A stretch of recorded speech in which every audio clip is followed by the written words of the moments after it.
Hey everyone, welcome back to my channel. Today I wanted to share with you some of my favorite drugstore blushes and two misses. Excuse the sounds, it is so hot in my apartment. We only have one air conditioning and it's where we sleep.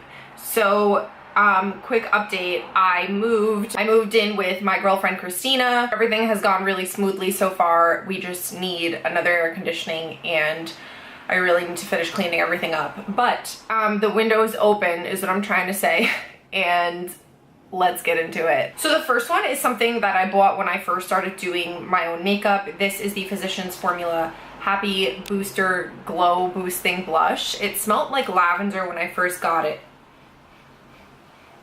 It no longer smells like lavender. It's pretty pigmented, but not so pigmented that you need to be like a pro to use it. It builds up really well. I don't know that wearing it made me happier. That's the claim. I guess the lavender is supposed to be calming, but you couldn't really smell it once you got it on your face. The other complaint I have about this is that it's like freaking expensive. It's more than $10 for a drugstore blush. I don't know. This isn't my favorite of my favorites, but it is the kind of thing where if you go into a drugstore looking for a good blush, you could expect to find this. I wish it were a little bit cheaper, but that's just the case with Physicians Formula. Oh yeah, and mine is in the shade pink. Next up are the Milani Baked blushes. These are another one that are kind of like old school hits on YouTube at least. These are baked, which basically means that they're domed. Something about how they're like poured into the pan and they're liquid at first, but then they get baked and they become a solid.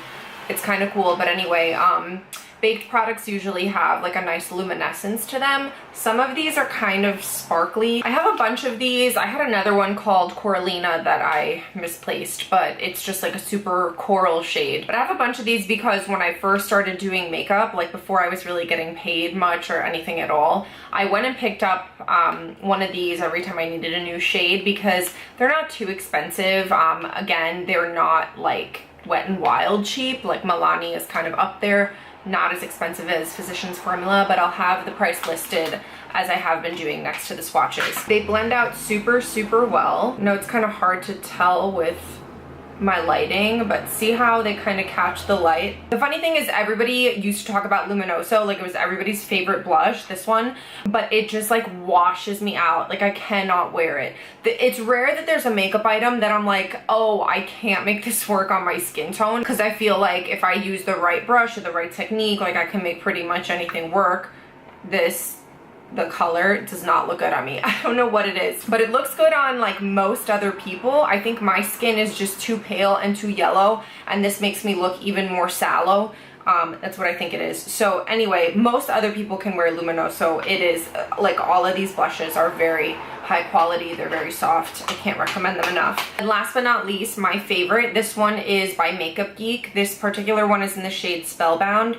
Again, so soft. They're $10, these ones, so they're even cheaper than the Physicians Formula, and I keep this one in my kit. She does have a lot of shades that are definitely deep enough for deeper skin tones, that are pigmented and really show up. I just had Spellbound because I was having trouble finding like a soft neutral pink for fair to medium skin in my bridal kit. By the way, because I am a working makeup artist and YouTube is not what I do for a living, I don't stock Align's like entire collection of blush or entire collection of liners or whatever. It's just like not in my budget. So I'm just judging the formula based on what I have. So the Makeup Geek one is definitely my favorite affordable blush. And then two that I'm not so wild about. The first one is the Milani Rose Powder Blush. It's blendable and some of the colors are quite nice, but they really smell quite strange, and like it has wax and lanolin, and I just don't want to be putting that on my cheeks. Like those are two things that are not good for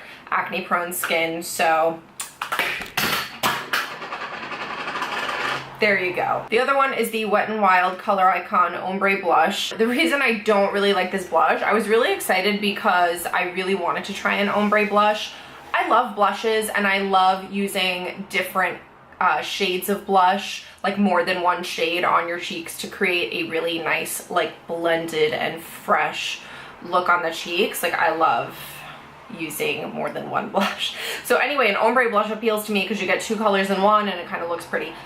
This is It feels soft, but it looks powdery on the skin. It just looks kind of chalky on my skin. So that is it for my drugstore blush hits and misses. Please don't forget to subscribe, and I will see you in my next video.